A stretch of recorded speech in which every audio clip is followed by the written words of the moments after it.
Blog Talk Radio. You're quite hostile. I got a right to be hostile, man. My people been persecuted.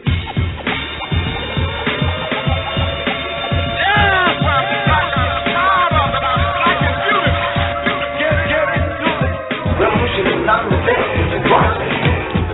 I want the truth. We have to dare to be different and dare to tell the truth. We don't see the fire, but the house is burning.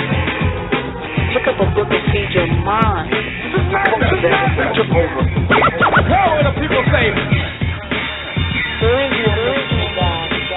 You are a deceived people.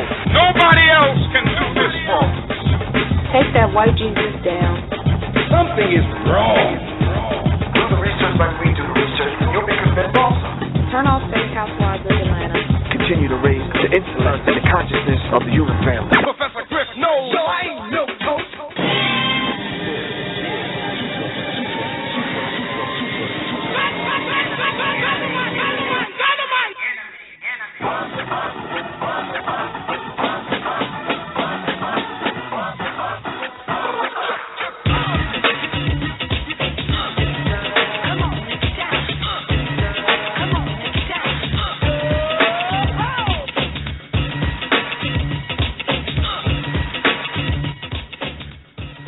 Check 1 2 1 2. Check 1 2 1 2. Try to keep a straight face with this one. Check 1 2 1 2. Nope. Check 1 2 1 2. Yes, it's NMEmindz Radio. Hold on. That means you gotta get out of it. I can't do that like that. That's better. Alright. Check 1 2 1 2. This is NMEmindz Radio on the Minds Matter Blog Talk Radio Network, where matters of the mind matter. Greetings, family. Peace. Hotep. Shalom. Assalamu alaikum. Abibi Afodie. Olafia. Black Power. What's poppin'? What it do? What's good? Good evening. And we're definitely on the move, as my big sister Pan Africa would say. Welcome to another edition of NMEmindz Radio. It's your host, Professor Griff, and Miss ZaZa Ali, who will not be joining us this evening. Somewhere working on her way. I don't even know.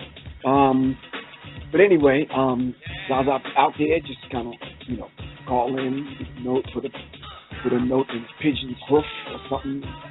And we know what's popping. Ladies and gentlemen, if you're out there, out and about, please Zaza, can you call me at 678-557-2919. Lost person on the side of a milk carton or something, I don't know where you might check. Go online, check our page, do something so it'll call me. My partner in the front line, in the struggle, here at NMEmindz Radio. I'd like to hear from her.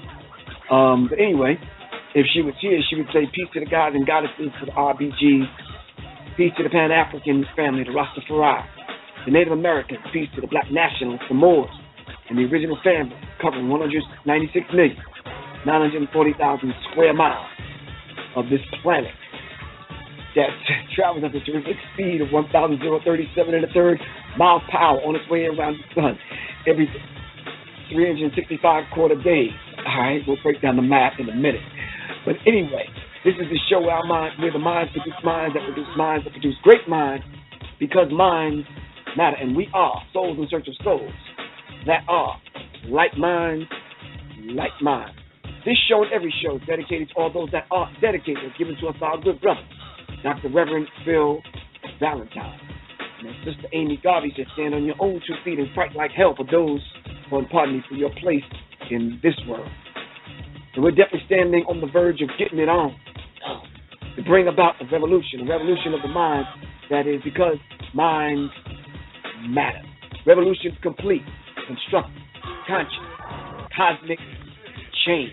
Here on NMEmindz Radio every Tuesday and Thursday from 8 to 10 Eastern Standard Time and 5 to 8, 5 to 7 Pacific Standard Time. All right, and my good brother, Khalid Abdul Muhammad, often says revolution, complete, constructive, conscious, cosmic change. Zaza, if she was here, hope she'll call in something. Would say revolution is when women give birth to men, spiritually, emotionally, and mentally, through the womb. That's what that stuff we have to have a discussion about. man perfecting himself with love and yada yada. We'll have that discussion. Not that I disagree, but I just want to have that discussion so I can understand it. Alright? You can be whatever you want to be in this world, like on your way to becoming gods and goddesses having a human experience called you. Talk to us about Professor James Smalls. And if Zaza was here, she would say, which works my nerve. Anyway, the almost honorable Elijah Muhammad teaches us that to find God, we must look from within. Heaven and hell is a state of mind. We build minds and hurl truth at falsehood, destroying and rebuilding. All right. Once again, this is NMEmindz Radio. When your minds matter, Blog Talk Radio network where matters of the mind matter every Tuesday and Thursday. All right. Our aim and our mission is to raise the vibrational pitch of our thinking into the mind of the Creator, given to us by our good sister, Tanetta Muhammad, and also to raise the consciousness level of the human family and replace racism, white supremacy, so that we can live in peace on this planet that we affectionately call Earth. The call-in number is 347-633-9644. 347-633-9644. We want to hear what you have to say about this very timely topic we're going to deal with tonight: black robes, white justice. So in the spirit of our ancestors to whom shoulders we stand on, we would like to say Ashe. And Ashe simply means so be it. Tonight, we want to honor and bring the spirit down of our good brother, who has always been a soldier on the front line for our people ever since the day I ever knew this man existed on the planet. All right? So we want to call on the spirit of our soldier, our general, warrior, scholar, saint. We say, hey, we have to be saints and defenders of the righteous code that we have to live by. All right, so I want to call on the spirit of our good brother, Dr. Khalid Abdul Muhammad, who left us with this very timely quote. He says, yes, lift every voice and sing, but hell, you got to lift every fist and swing. Dr. Khalid Abdul Muhammad says, lift every voice and sing, but you also have to lift every fist and swing. All right? We can't reduce any of our ancestors down to a simple quote, but the many of the things that Dr. Khalid Abdul Muhammad left us with, those are one of the things in my realm of consciousness that sticks to the ribs. So in the spirit of all those prophetess, messengers, and guides who came to us in the personage of great women, and to all those unknown soldiers that have fought, bled, and died for the freedom and liberation struggle of our people here in the wilderness of North America and throughout the black African diaspora, we would like to say 3 times, Ashe, Ashe, Asheo.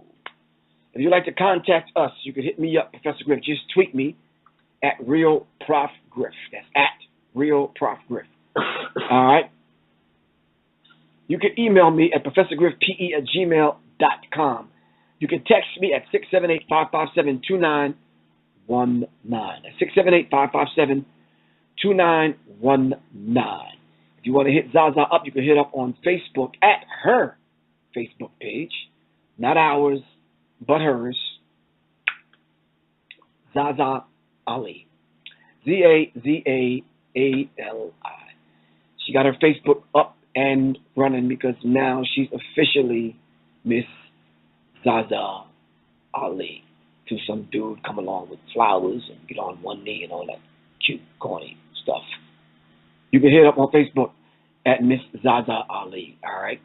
You could also email her at mindsmatterbtrs@gmail.com.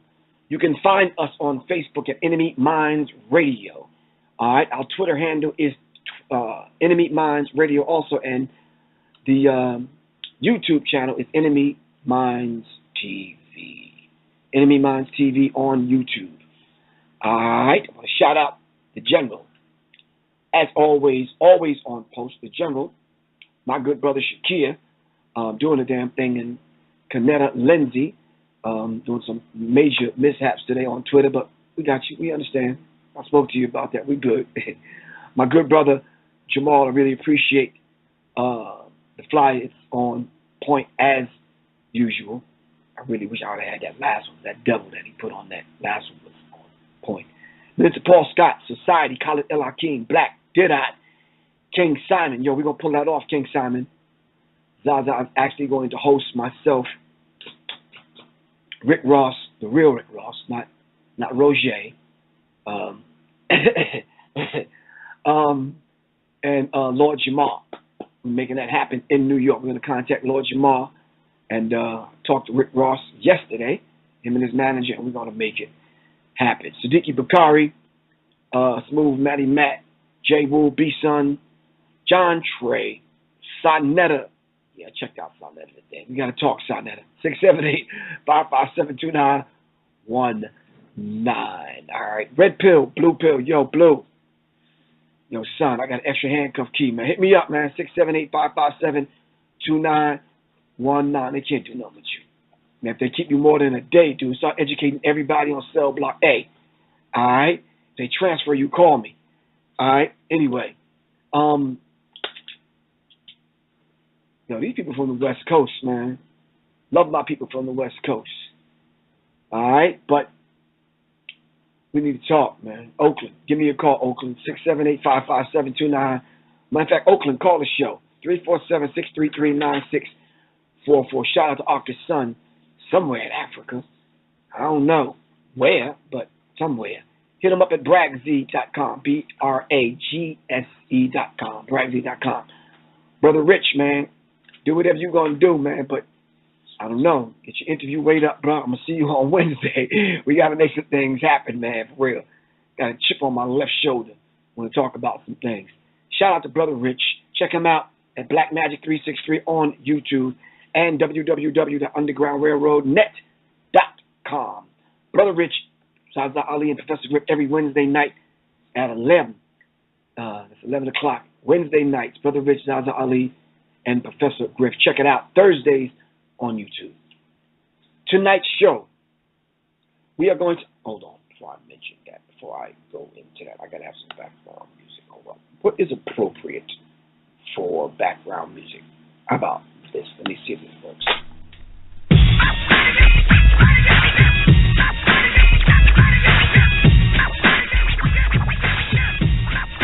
It's the public address. Because you cannot trust these devils, all right? We're going to do it like this here. Tonight's show. We're going to dedicate tonight's show to my man, Justice Bruce Wright, all right? Bruce Wright was a maverick world of judges. He was on the bench in New York City for over a quarter century and earned the nickname Turn 'em Loose Bruce. We used to call him Cut 'em Loose Bruce by many detractors in law enforcement, simply because a lot of people in law enforcement weren't living by the laws that they put on the books. All right, so Justice Bruce Wright came along. They nicknamed him Cut 'em Loose Bruce because he was actually doing justice not only for black people, doing justice for those that were abiding by the law and were being arrested and accused falsely by crooked cops. All right, Justice Bruce Wright. We're going to dedicate our show to that good brother. All right, Bruce M. Wright, recently street named after him in Harlem. His sons sometimes speak about him publicly in one of his 4 books, Black Robes, White Justice. And we're going to talk about that tonight. Black Robes, White Justice versus White Robes, Black Justice. This show should resonate with a few people out there. If you have ever gotten arrested, I want you to call 347-633-9644 and tell us about the injustice. If you received injustice, now listen, don't be calling me. Your ass got caught stealing and you done something and you were just guilty. I mean, so much so that Stevie Wonder and Ray Charles could see how guilty your ass. Don't call me talking about they did you wrong and whatever. We gave you 94 days, 94 years or whatever. Because you stop that, man. Plain and simple. All right, but there are some brothers and sisters out there that have been dealt an uneven blow by the Justice Department. All right, the criminal justice system. We want to hear from you tonight. We want to talk about Black Robe, White Justice. If anyone has the book by Bruce M. Wright, Black Robe, White Justice, I need you to call 347-633-9644. We want to hear from you. Anyone out there that knows our brother, Justice, Bruce, Wright, we want to hear and this is very weird. Alice Walker said, no person is your friend who demands your silence or denies your right to grow. Alice Walker was dead on it. It says divine truth will always offend lies and deception. We must walk in that path, continuing to be upright, brothers and sisters. We have the ability to call the forces of nature behind us and in front of us and to guide us and to protect us. So we have to be able to walk in truth, all right? Let's do that and call on the spirit of our ancestors with the permission of the Creator as always. All right? So, brothers and sisters, we're going to dive into this particular show, of course, with your participation. I see some people are lining up in the call queue already. Chat room should be open. Let me hear what you got to say in the chat room as we dive into this particular thing. We're talking about the world courts. We're talking about the local courts. We're talking about laws in general. We're talking about the international scope of things when it comes to not only law, but who enacts the law. Is the law adequate enough to defend people other than white people? So join us tonight as we discuss the unwritten justice that whites receive in America as opposed to, in reference to them escaping this harsh punishment, and the unequal sentencing guidelines for blacks as opposed to whites. Is the justice system designed to give blacks justice? We're going to discuss all of that here tonight on NMEmindz Radio. Once again, the call-in number is 347-633-9644, and we will be black after these commercial messages. Shout out to Miss ZaZa Ali. ZaZa Ali, if you don't know the phone number, which I think you should already know the phone number, the call-in number is 347-633-9644. All right. Y'all might see her online, so we'll send her a message and tell her to call her little brother, Professor Griff. We'll be right back. All Them DVDs has got you covered for your DVD needs. History, Pan-Africanism, religion, metaphysics, health, astrology, economics, and more. AllThemDVDs.com has over 7,000 titles. If we don't have it, we'll get it. Go to AllThemDVDs.com now for discounts. That's AllThemDVDs.com or call 267-257-3270. Yes, All Them DVDs. Remember, AllThemDVDs.com. Get your loved one out of jail. Express Bail Bonding Company is located at 236 Forsyth Street, Southwest Atlanta, Georgia, 30303. We provide professional and courteous service with getting your loved ones out of jail fast. We are open 24 hours a day and provide service in the surrounding Georgia counties and the United States. Call us at 404-522-3201. Again, that's 404-522-3201. Once again, that's 404-522-3201. At Eat, Drink, and Be Conscious, we have a world of products choosing organic ingredients first and 100% all-natural superior ingredients second. Eat, Drink, and Be Conscious created 100% all-natural personal skincare line, the home of our aluminum-free 100% all-natural deodorant with bentonite clay, with or without probiotics for adults and children. Our silky smooth, 100% pure shea butter base skin souffle is great for your skin, especially dry skin, all made with fragrances or pure essential oils. All of our products contain no useless carrier oils, no parabens, no animal derivatives, just no-nonsense skin food. It's good for you. We even have 100% all-natural fluoride-free toothpaste that remineralizes your teeth and helps prevent tooth decay. Visit edmbc.com. Order your superior products today. Health is wealth, and you're worth it. edmbc.com.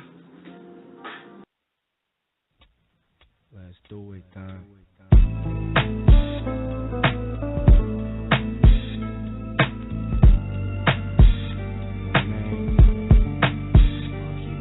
Tight.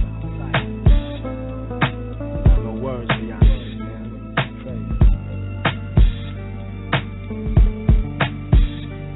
Hey yo, what's hell on earth? Down here the pavement scorching. It's Smoking rock when the mall walks it. Shit get hot like an ill pot of grit spills on you. Spit fire with nines that never squealed on you. I understood you should try to take my life. If I was you, I would too, damn right.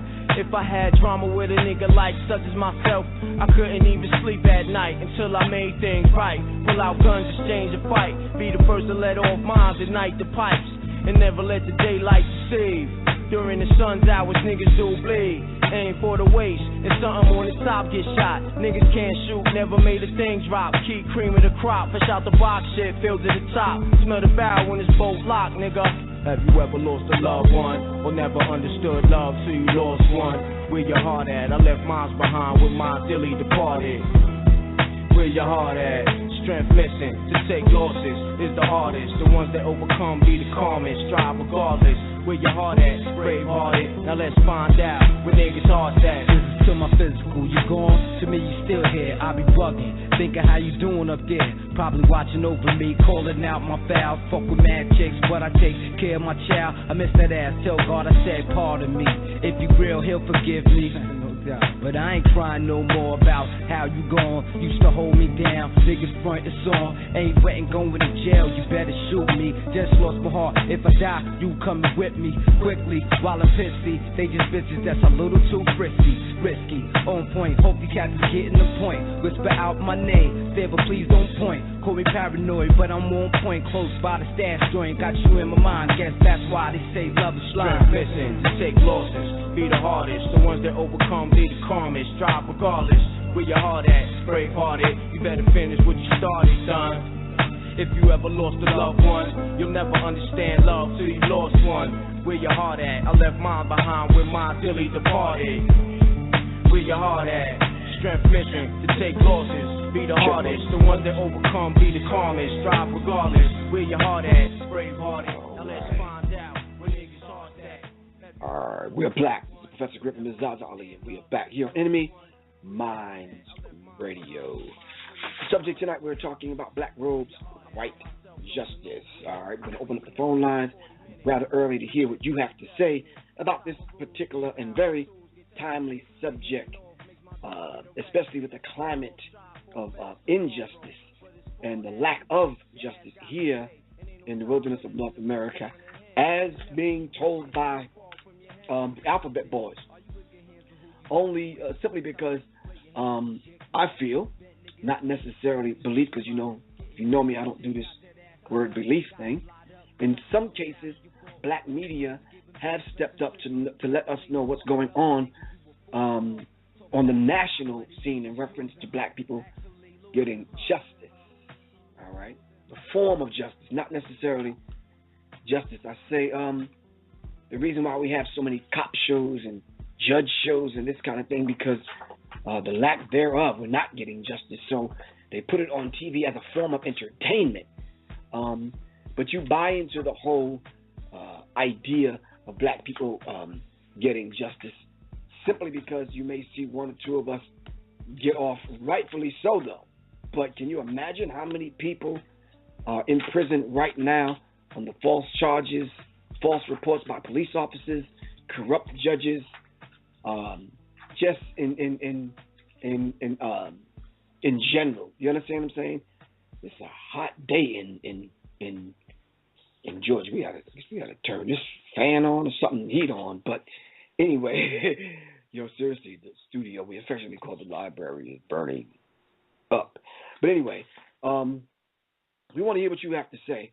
I know a lot of times we tend to think that, especially in domestic situations, that when we call the police will come in and disseminate and be fair, justice, and be fair and equitable in their dealings with black people in a black home when black people call the police. I've seen some disastrous situations when domestic violence happens or domestic disputes in the home, and the woman may call the police come, and nowadays someone may, end up dead. So we have to be very, very, very, very, very, very careful. So I want to play a clip, and I want to get your take on this particular clip, and we want to talk about that and much, much more when it deals with the criminal justice system here in the United States of America. Not to mention abroad, because when we talk about world courts and we talk about all the alphabet boys that, and especially the CIA, that have these black houses and places where they take so-called quote-unquote terrorists, we can open up this discussion and talk about that also. So we can talk about the local stuff, but we can also include the world courts on a world and a global scene. All right, so let's check this clip out. This clip is entitled "A Judge That Says It All." Let me hear what you have to say about this particular clip. This is Professor Griff and Ms. ZaZa Ali here on NMEmindz Radio. Once again, if you're just tuning in, ZaZa will not be joining us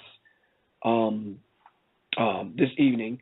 Hopefully we will hear her voice on Tuesday. All right, but hit her up on ZaZa Ali on Facebook. All right, send her some positive energy, and hopefully we'll hear her voice on Tuesday. But anyway, let's check this clip out. We'll be right back. Good afternoon, everyone. I'm Jovita Moore. And I'm Tom Regan. John and Monica are off. Today, a Fulton County judge sentenced 34-year-old Garrett Jackson to life in prison for molesting 2 children. But the judge saved his harshest words for the victim's mother. Channel 2's Dale Cardwell is live at the Fulton County Courthouse, where the verdict was read this afternoon. Quite a dramatic scene there, Dale. Tom, I've never seen anything like it. It's not unusual to see a child molester sentenced to life in prison.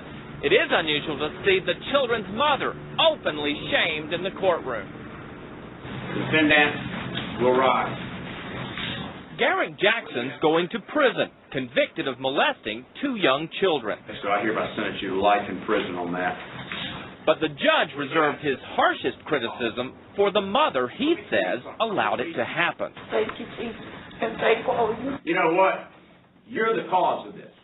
You are the cause of this, and you are just as guilty as he is. You know why? Because you put your children at risk.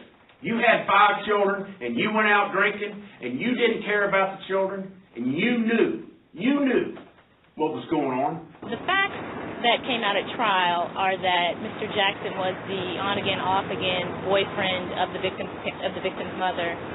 He had access to the children. He babysat them. The 8-year-old victim, he is alleged to have digitally penetrated on numerous occasions over the course of around a 9-month time span. The 16-year-old mentally retarded victim, he actually anally sodomized. The judge says the mother could and should have stopped him. This man moves in with you in January of 2005. In April of 2005, he viciously and sexually violates you. What do? You don't prosecute, you forgive him, you forget about it, and you let him move in with you. That's despicable, and you are an atrocious mother. You need to really search your soul, because you are disgusting. I have, Your Honor. And there's no excuse for what you did. If I sound upset, I haven't heard such vile, disgusting, gross, despicable stuff in my whole 20-year career. Okay? And you're not a victim. You are not a victim. So could it get worse? Yes. The judge says that she allowed another man to do the same thing to her 2 children back in 2003. And get this, Judge Swall sentenced Mr. Jackson to 2 consecutive life terms in prison, plus another 20 years. Much more on this coming up at 6. Now live at the Fulton County Courthouse. Dale Cardwell, Channel 2 Action News. This is Professor Griffin and ZaZa Ali. We're black here on NMEmindz Radio. So we're going to open up the phone lines. Brothers and sisters, what do y'all think about that? Here this woman is with 5 children, dating a man. This man comes in and out of her home. She's dating him on and off. She decides to go out, has him babysit. She out drunk, having a good time with her girlfriends while 5 children are at home, and I think one was retarded. This man is having his way with her children. I mean, this man was actually calling her, asking her, does she want to go out? And when she says yes, and he basically means not, basically, I don't want to go out with you. I want to babysit. What do y'all think about this? This man having access to these children and sodomizing these children and raping these children. The discussion tonight is black robes, white justice. Is this justice to sentence him to a life term plus 20 years? All right, is this justice? All right, black robes, white justice is the conversation tonight here on NMEmindz Radio. Open up the phone lines to the caller. from the 708 area code. Caller, what's good? This is Professor Griff from ZaZa Ali. What's good? Hello? Peace, what's good, man? Hey, peace, Brother Griff. What's going on? I'm maintaining. What's happening with you? Hey, man, I'm glad to be on the show. I usually be working at this time. I had a day off today. I just tuned in to you guys. I see ZaZa not there. Peace to the Queen. Okay. I'll tell her you said peace. Yeah, basically, man, just by hearing you, you know, we can always fault. I'm sorry, this is DSB. This is Shaheed, man. I'm sorry for not mentioning who I am. All right. Basically, what I got from that, Griff, though, I hear so many of these situations everywhere throughout the United States about young ladies getting killed by their boyfriend, you know, leaving their kids at home. And there's one aspect we tend not to look at, though. I know we all want to blame the brother or the man in these situations, but what's up with the sisters that's allowing these brothers to come in and taking precedence over their kids? You know, what is that saying? Our sisters are so desperate that they're going, you know, to that point to put up with anything. So, I mean, we have to hold our sisters accountability to some of their actions over their loved ones, on they precious people they cherish, their kids. So, I mean, what's really going on? We can't blame everything on the law. We can't blame everything on the brothers in situations. They have their part, but the sisters have a responsibility to maintain their own loved ones as well. Right, right. So let me ask you something. So do you think she should have called the father of the children, or should she have just had this man arrested? Well, that's a yes and no, Griff, because the father of the kid wants to know who's around his kids too. You know, it's not necessarily you being that woman's business. You guys are not together, but he still has some responsibility, whereas you shouldn't have to call him. You know what I mean? Also, screening these brothers, and vice versa when you have kids who's coming into your circle. You know, you got all type of pedophiles out here. And I know sometimes the way society is, we want to be linked up with someone, you know, and say we don't want to die alone. But, man, I die alone if I got to put up with some BS, you feel me? And a murderer and a pedophile, these are things we check while we're dating. And sometimes we overlook these things because a brother got paper or a sister is so beautiful. But hell with that. We got to keep it real and get back to the foundations and basics. How do their mental operate? Right. So you're basically saying we should kind of deal with the substance of the person and not the symbolism, not the surface, basically. Yeah, we have to stop looking at the exterior and start looking at the esoteric, the inside. You know, see how they reside on the inside, bro. Okay. I really appreciate that, man. We definitely understand how you as a man would feel dating a woman. Have you ever experienced anything like that, dating a woman and she's just got some uncontrollable children and she's wild herself to the point where you just said you kind of backed away and said you'll take a pass? Oh, yeah, Griff. I'm a 41-year-old man with no kids, man. Most of the women I've dated had kids, and their tube was tied, so that's why they get pregnant by me. But, man, they had some uncontrollable kids. But, you know, I'll tell you this. One thing about kids, though, kids have a brain, and when they see a respectable man or woman coming into the relationship, they change. And they respect you, but you got to, you know, you can't come in and say, I'm your daddy. It has to be done in a way where actions speak louder than words. And kids, and they'll love you, but I had to leave some situations, man, because, you know, the mother was her foundation, her morals, her values, and that's what's lacking these days, the value systems. And so I think that's what some of these parents, men or women who have kids, put up with certain things from the opposite sex because values, man, and morals have been, man, that's going out the door. I mean, man, you know, you was growing up, you didn't see your mother doing certain things. It just wasn't happening, and you wasn't seeing certain things. But now it's like anything goes because, see, back in the day they used to rape her, but now they got her chasing paper, and it's saying that's the motto now: money, money, money. Do what you want, shake what you want. As long as you got money, you can do what you want. I hear you, good brother. We really appreciate your call, man. All right? Yep. All right, good brother. Peace. All right. All right, peace. All right, caller from the 321. one area code. This is Professor Griff and Ms. ZaZa Ali here on NMEmindz Radio. What's your name and where you calling from? This is Tia from Orlando. How you doing, Brother Griff? Greetings. How are you, Tia? You good? I'm good. Yeah, I told ZaZa I was going to call. I was trying to get in Tuesday because I had something to say, but I couldn't get in, so we're on a different subject.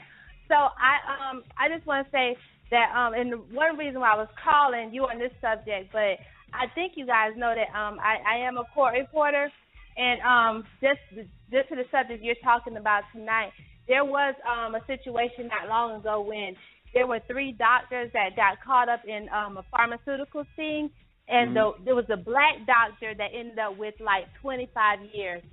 But he was looking at 400 years when the other 2 doctors actually got probation. Oh, wow. Yeah, and you even had this, and this was a world-renowned doctor, Dr. Lynch. But you even had other doctors that came in and testified on his behalf, saying that it was a racist thing that they were doing with the system. But the other day, that's one thing I wanted to mention. But the other day, I've called in a couple times. It's so hard to get through now. But the other reason why I was calling, because probably about, I'll say, 10 years ago, I had an opportunity to work with Daryl Parks, because I know you guys had mentioned Mr. Crump, and I never dealt with him directly, but one of my coworkers deals with him, and I can vouch for they are really pro-black. I know back then they were like on your level. Yeah, it was what for real. What do you think happened when it comes to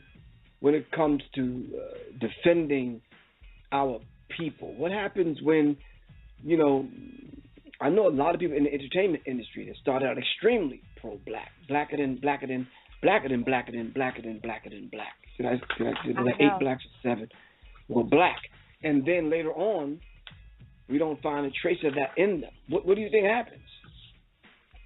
I think they get caught up, you know, and I was talking about this today. I was like, well, I wonder if they have to sign some type of agreement to say that they won't mention what's going on in society, because even now with all of our brothers getting killed the way they are, I mean, there's like a handful of celebrities that's speaking out about it. I don't understand that. So I don't know if there's something going on, like, you know, you were mentioning with the ABC boys, there's something going on with, you know, the higher-ups that they have, maybe they threatening to kill their kids, I don't know, or kill their family. It has to be something, because how can you have that much power and a voice and money and don't say anything about what's going on? You know, I don't understand that.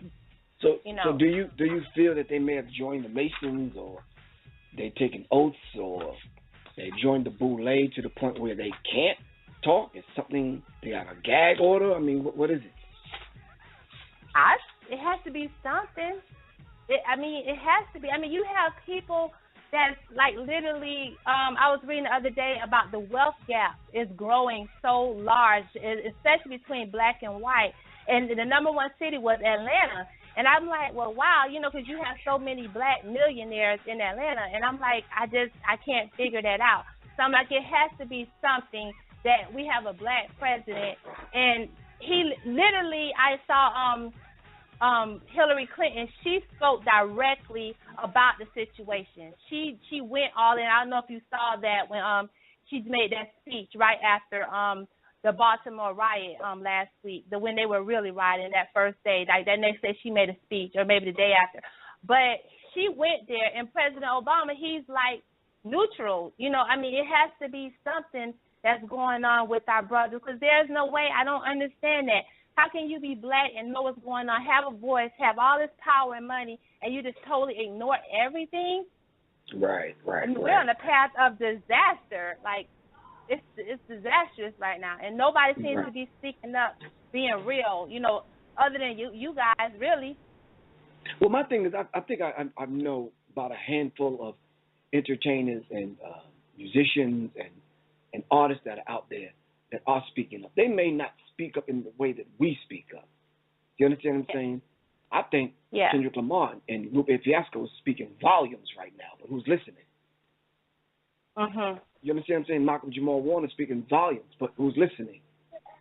You understand what I'm saying? Exactly. But I'm talking about the level of Kanye West, Obama, you know, Beyonce. These people, Lil Wayne, these are people that could make a change for real. What kind of Mayweather, change do you think people Jordan. can make? What kind of change do you think these people can make? If Obama, if Kanye West got with Michael Jordan and they made a statement, what do you think could change?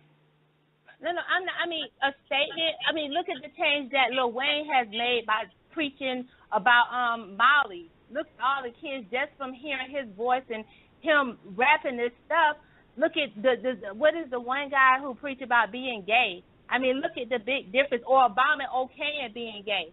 I mean, look at the difference that they've made. Just this, not even talk about the money that they could put into opening people. Maybe they don't know. I don't know. You know, I don't know. I'm around so many conscious people. Maybe people don't understand the significance of what's going on.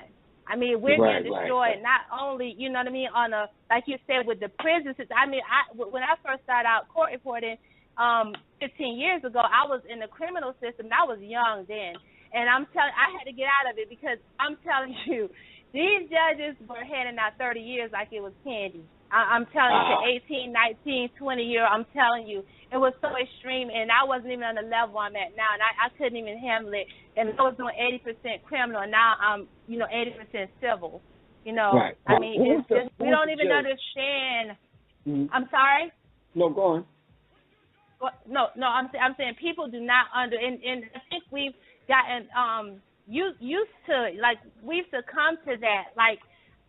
What I mean, like, as black brothers and sisters in the black community, I think we've gotten okay in a way with, okay, he sell drugs, he go to jail, just having something talking about, okay, he in jail, and then just move on to the next. And we're getting comfortable with being in a criminal type situation and going to jail, getting out. I don't know. It's like it's just something that's not right to me. Oh, okay. All right. We really appreciate your perspective and appreciate your call, all right? Okay. Thank you. All right, cool. You take care. All right. Who was the judge? I want to know. If y'all could either text me or hit me up. Who was the judge that was sentenced to like 15, 20 years because he was taking payoffs to hand Pennsylvania. Okay, hold on. Call up from the 407 area. 407. Professor Griff on. Peace, Brother Griff. Oh, that is extra loud. Peace. How you feeling, man? I'm all right, man. Just listening to the show. This justice system, it's definitely imbalanced. Needs to change. But I think people need to wake up and understand what it's really all about to make a change. So it keeps on doing. It's imbalanced. How can we balance it out? I think first we have to understand it, and to be able to give it any kind of a remedy. I think that a lot of people are just unconscious to it, to what it's really all about. So I guess there's different ways. Things like listening to this show, which is spreading awareness. Go pick up a book and read, do something to feed your mind knowledge that's going to give you awareness of the problem so that you can bring a remedy to it. Okay. So basically you think the first step is understanding the system. Yeah, exactly. Okay, so you don't think that they changed the laws according to the direction that they want racism, white supremacy to go in? Oh, they do it every day, all the time. It's fluid like that.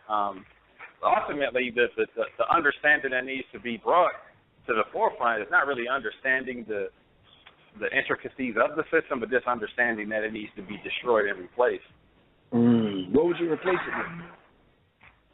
Justice. Okay. So basically, we can agree then that they take laws off the books and enact new ones, right? Say that one more time. They take laws off the books and they bring in and enact new ones. Oh, they do that all the time. All the time. So the laws don't mean anything really. I mean, it's the people who make the laws. Right. It's the system itself that all right, cool. Has to change. All right, no, I got you, good brother. Really appreciate your call. All right. Definitely, peace. All right, take care, peace. Yeah, that makes a lot of sense. If they're taking laws off the books and they're enacting new ones, so basically the law can change, all right? So the whole idea of having black robes and all that they have to do to get to that position as a judge to administer white justice. What is it meant by white justice? Why do they wear black robes? If anybody know the occultic meaning on why they wear black robes, here, send me a text, all right? I'll read it on the air. Why do judges wear black robes, all right? Will black people get justice, and is this justice system designed to give blacks justice in America? Caller from the 704 area code. This is Professor Griff and Ms. ZaZa Ali here on NMEmindz Radio. What's your name? Where you calling from? Peace, Griff. This is John Trey. John Trey. Peace. What's good with you, man? And I'm doing good. Working right now. But okay. To touch on that point you was with the sister about how the system is messed up, but as far as the celebrity, it's not so much they don't want to speak out and they don't speak out. It's the fact that, yes, they join this society, but it's kind of like the Willie Lynch theory. You know, they set an example on people who do speak out, and it shows the other black celebrities, like, this is what will happen if you speak out. Like Nicki Minaj was saying, like, how she be wanting to sometimes, but look what they did to Kanye, you know. Right. I think they just set the example of how you would be treated if you would speak out. Oh, okay. So you said that they used someone as an example. Who do you think they used as an example? Like for instance, Kanye, when Kanye was going on his little rant, he didn't get no type of love, no type of business. And when he took a year back and calmed down, look at all the glorification he get now. They gave him a woman that he wanted, and you know, he just get all the things that he wants if he just calm down off that black conscious stuff. Oh, I see what you're saying. So the reward basically is to come and pull back off the black consciousness, the black rhetoric, and this kind of stuff, and then they'll reward you. Exactly, like you just said. Look at the Kendrick Lamars and the Lupe Fiasco. Lupe went on his rant. You don't see him no more. Oh, okay. Yeah, you're right about that, man. Definitely right about that. That's something to think about, because now I'm thinking about all of those brothers that were in the music industry and all those brothers that were in positions of politics and government and that kind of thing that did speak up and speak out. All the way from Frederick Douglass to all the ones that we could possibly remember that have spoke up and spoke out what this particular system has done to these men. I really appreciate your call, good brother. All right, peace. Mr. John Trey checking in, as always. All right, caller from the 757 area code. This is Professor Griffin, ZaZa Ali here on NMEmindz Radio. What's your name? Where you calling from? Hey, Griff. This is Monique. How you doing? Monique, how you doing today? You all right? I'm good. I'm actually on my way to Pennsylvania right now to see a couple of inmates in reference to their cases and their wrongful convictions myself. Oh, okay. You know, I do a lot of legal advocate work for juvenile lifers and wrongly convicted. And I just called in. I just want to say what everybody has to keep in mind is that these people, that the judges, the corrupt prosecutors, and all of these people are just the slave masters' great-great-great-grandchildren, and they keep them in these positions to keep our people locked up. Okay. Some of the things that I've seen, some of the things I've come across, no evidence, just a botched trial. It's just ridiculous. Like, brothers are sitting in prison 20, 30 years since they're 13, 14, 15 years old for murders they didn't commit. They got the shooters. They got whoever, the evidence that they have, knowing these brothers are not in there. And what they do is the brothers keep appealing and appealing, and they keep pushing back their appeals and add up all this time and until the brothers get 20, 25 years, and then all of a sudden they want to do a DNA test, and all of a sudden they have a witness or what have you. The prison pipeline is a huge business, and they are definitely selling inmates in these private prisons for cash, and you're selling these kids for cash. It could be little things like them stealing or bad behavior or whatever, and they keep them in prison. They keep them inside those cells. They antagonize them. They rape them. They're beating them, and they add on more time to the sentence. By the time you know it, they're doing 12, 13 years for nothing, because they have to keep that. They have to keep that money flowing. They have to. Right. And it's sad. It's really sad, and I will forever, quote me on this, forever, to the last breath of me, fight for the freedom, justice, and equality of my people. Right. Forever. Because if not me, then who? Y'all need to study the law. I just studied the law on my own. I'm no lawyer, but I know more than these lawyers, and it's painful. It hurts. It hurts. Not only the mothers, not the sisters, the brothers, just seeing these inmates, I'm sitting with them, talking to them, they're crying, and it's sad. It's really sad. And these devils don't care. Don't care. All we doing is sending their kids to college for this whole trade, this kids for cash. They take our kids, and we're putting the kids through college and putting them in little mini mansions and all of this craziness. That's what's happening. Who does the system work for? Does it even work for whites? Does it work for Asians? Does it work for religious people, Jewish people? Who? The system definitely don't work for us. That's for sure. It damn sure don't work for us. But it works for the white rich privilege. That's it. Right. That's it. And they know what they're doing.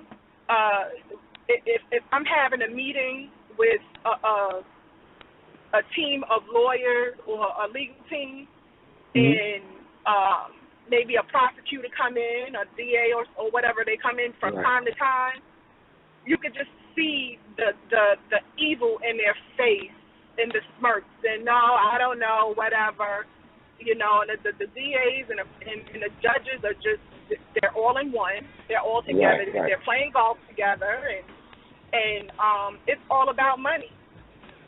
It's all about money, and they keep their kids in these positions. Right. All right, Sister Monique, we really appreciate you and continue to do the work out there on the front line in the field. All right. Yes, sir. All right, so we appreciate you here at NMEmindz as always, sister. You can call in anytime, voice your opinion, what you're thinking, what you're feeling. All right. I appreciate it, and watch out for my documentaries coming out. Young, Black, and Incarcerated. It's a documentary on juvenile life. It'll be out next year. Oh, okay, cool. All right, we got you, sis. When you're about to put it out, hit us up. We can advertise it here, all right? Yes, sir. Thank you, Professor Griff. All right, give thanks. Take care. Travel safe. All right. Sister Monique in the field on her way to the prison, doing the damn thing. All right, caller from the 803 area code. Caller from the 803. What's good? This is Professor Griff and Ms. ZaZa Ali here on NMEmindz Radio. What's up? Peace, Ali. Peace, Griff. This is Bro Ham from Columbia, South Carolina. Peace. How you feel, man? Pretty well. Oh, man, you got it together today, right? Yeah, you already know it. What's up? Yeah. Nothing much, man. Just coming from the neighborhood, man, talking to some young brothers about what we should be doing other than like fighting each other, man. Like I got out there with me and my cousins, and they was just talking about, you know what I'm saying, they happen to be all gang members, and they was just talking, you know what I'm saying, about, you know, not fighting each other no more. And it was just good to be able to go out there and see, like, you know what I'm saying, the neighborhood, like, thinking above the box and everything. And so, Right.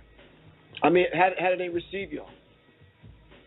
Man, they received me pretty well. My brother had told me about a friend of mine who was out there who was actually a little more enlightened, so I went and talked to him. And man, I remember Irritated Genie said something, man. He said you gotta start with the best you can get. And I was like, hey man, we need to have a day.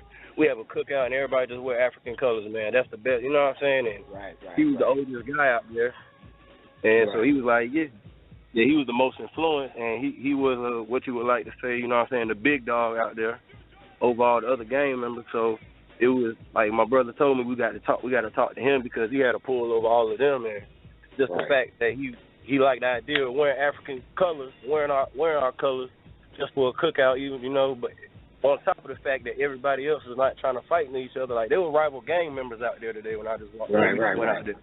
Bloods, Crips, and folks. There, you know, everybody was out there, and they was like, we ain't shooting each other no more, bro. Like, that shit is over. We ain't shooting each other no more. So what do you think the powers that be going to say about that? What do you think racism, white supremacy going to say when brothers stop killing one another?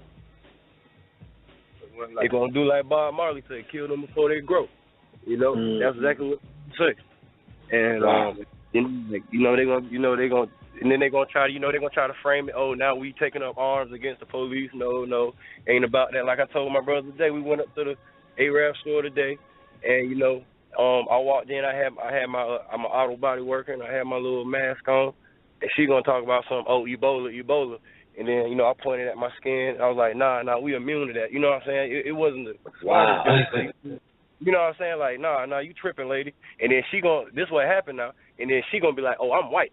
And then she pulls a picture out on her phone with her, like, on a Bentley. And, like, you know, I knew from that point on, you know what I'm saying? I was like, man, these, you know what I'm saying? These people out, you know what I'm saying? They out to get us. They don't really care about us, man. I'm gonna protest that block, man. Like, you know, and it was just good to see the brothers in the neighborhood thinking outside of the box and, like, actually talking, putting the stress down, the pressure on each other, directing it somewhere else. And I'm like, hey, man, we got to stop shopping up there, man. You know what I'm saying? We got to stop going up there, man. You know, everybody's like, yeah. But my thing is, if you don't go up there, then what if they still need toilet tissue, toothpaste, and, you know, and a candy bar? What they going to do? See, my thing is, it's cool to say I'm not going to shop there, but we have to be able to be entrepreneurs. We have to be able to build our own stores so we can supply our people with these goods and services. But I really appreciate your call, man, and your words of wisdom, bro. Yeah, that's what I was telling him. I'm sorry, I'm going to be short. That's what I was telling him. I was like, man, don't be so confused with college. That's fine. I want to go to college, but something realistic. For a lot of y'all boys who got charges out here, go get you a trade. Get back to our roots. Learn how to grow something. Learn how to make something. That's what I said. So I'll show you. All right, peace, good brother. Brother's on point, putting it down. All right, caller from the 301 area code. 301 sound like Maryland to me. What's your name? Where you calling from? This is NMEmindz Radio. 301, talk to me. All right, you just listening with your hand in the air. All right, since you got your right hand in the air, throw some little bit of deodorant on, man. Hit me up. 347-633-9644. Caller from the 310 area code. All right, this is NMEmindz Radio. Professor Griff and Ms. ZaZa Ali. What's good? Can you hear me? I can hear you. Hello? Please call. Oh, yeah. This is David from the Los Angeles area. David, how are I'm you? enjoying the show. All right. So you were mentioning about why do the judicial officers, the judges, wear a black robe? Right. Could it be because they are actually priests, and they are priests who worship the Saturn, which of course is another code word for Satan? Wow. That's deep. Most people don't know that. You said most people? How do you know that? Well, no one that I know knows it. The people that I come across that I mentioned too, I always ask them, so why is it that they wear black, and when you graduate from college, a lot of times you have black, and the preacher wears a black robe. What's the similarities? Right. There was a caller that texted me, the 301 area code, says black robes is a symbol of neutrality. What do you think about that? No. I think that's of course it could mean neutrality, but it doesn't necessarily mean that that's what they mean when they wear it. Oh, I see what you're saying. So basically, in the occultic language, you're saying the judges wear black robes because they're part of a priesthood. Yes, exactly. They are part of a priesthood. Oh, okay. Which is why the preachers wear it as well. Right. So some of them get fancy with colored robes. Okay. All right. Cool. All right. Well, let me process that. Let me put this to the callers and see what they have to say about that. All right. All right. I really appreciate you, man. All right. Thank you. All right. Peace. All right. Very, very, very interesting. All right. Caller from the 909 area code. Caller from the 909. This is NMEmindz Radio. What's your name? Where you calling from?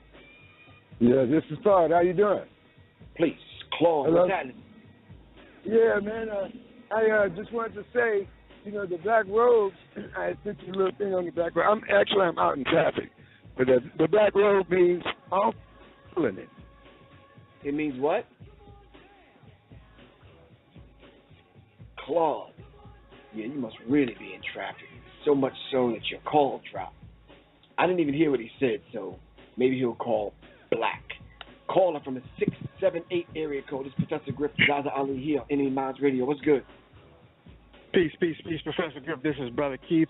And a solution I had in mind is, we can form private detective agencies.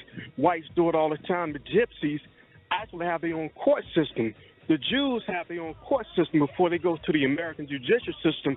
They have what you may call a buffer before they get to the mainstream. So that's something black people can apply as a social law, meaning black people among ourselves, an unwritten law, written law, we can agree upon, and we can enforce that law by our means we choose to do at that particular every time. But that's something I had in mind. Black people can do that.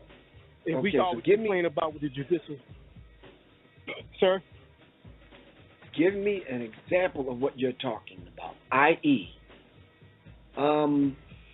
Shaliqua get mad at her boyfriend because she looks through his phone and finds some chick with a weave in the phone. She gets mad and want to pick a fight and do whatever. What do you do with that if you have your own system before she calls 911? Well, she can if she has a good relation with her mother, or she can call the queen mother, or with the brother. He can call. I'll tell the brother first to leave the room, because that's the best thing you can do. Leave the moment, let the temperature go down. And if it's further discrepancies, you can get the family involved, or whatever, and then we can further go from there. But if it's to the extreme, I say put it to the board of elders. If it goes to that extreme, but if the uncles or the queen mothers or the fathers cannot handle it and come to an agreement with the brother and the sister, I say bring it to the board on the council of elders, and they can do, they can have some type of council relations with them. Right. That's an example. All right, so now that's on a small level. Now I played a clip earlier where they had the brother in the courtroom for raping, molesting, and sodomizing children.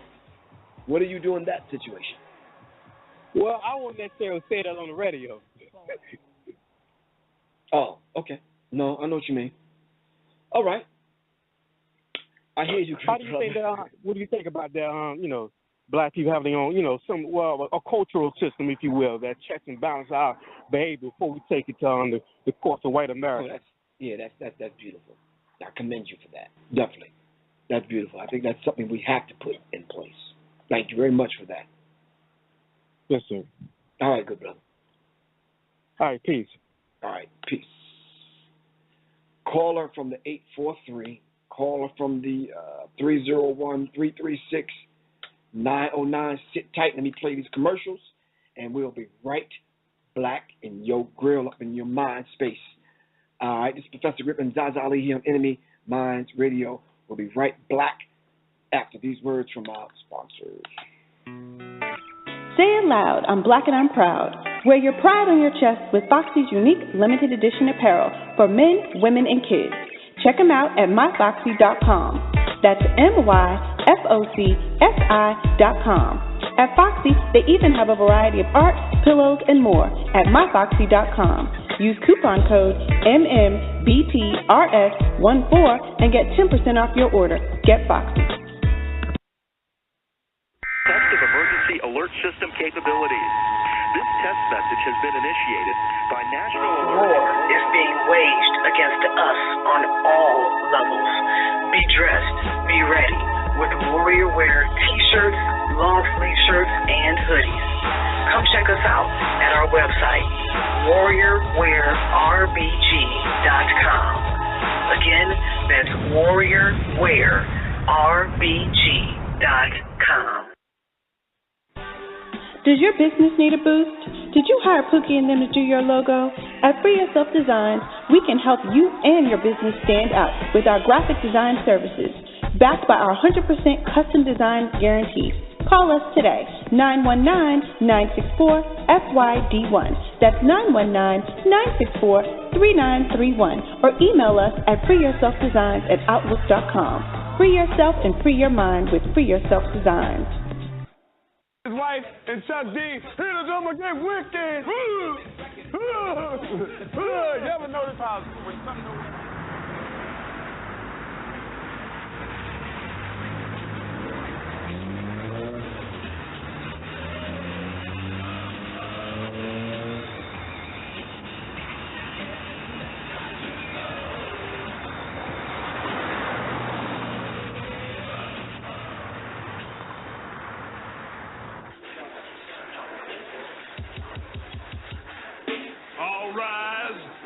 Professor Griff, make your opening statement, boy.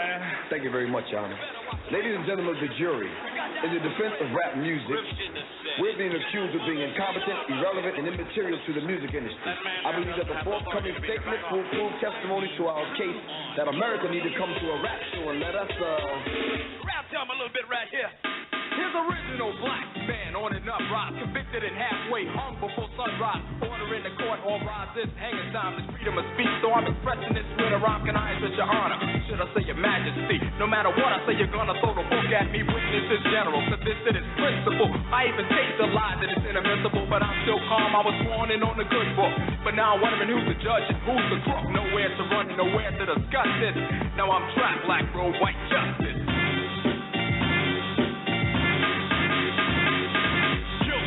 How low can you get? Someone in the government just got a death threat. Because he's sticking his nose in other people's affairs. He doesn't care if all they want to take him out of here guilty.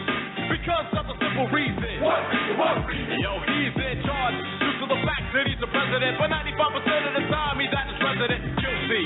Press conference after conference after conference. But still not a damn thing gets accomplished. Guilty is the verdict, but some labels will not let me talk. That's why I choose the skywalk. Man, a man can't do nothing no more. Oh, please, oh, please, oh, please. Just give me just one more chance now. I mean, what kind of court is this? You think this is a court? It seems like it's a fascist operation, like I see in my mind.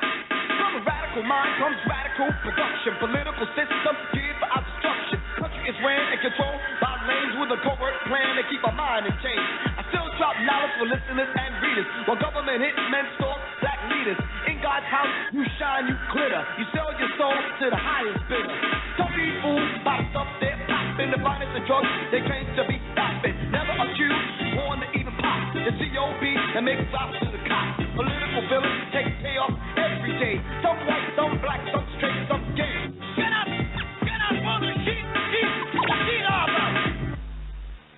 In God we trust, you told us. And shifts and change you brought us. All the judges we call it. Your judge and jury nonsense. Rap down a little bit right here. I dedicated my life to the struggle for liberty of black people. It's like continually warn that any one of us could be set up as a target of the government's policy of respect of the repression of revolution. Searching as if this was hide and seek. And I, you know, that I have a right to speak. Racism is still part of the United States of America. Okay, now here's the cold-hearted truth for you. Order in the court, order in the courtyard. First thing to stand out like the man known as Malcolm. The needle was afraid of playing me.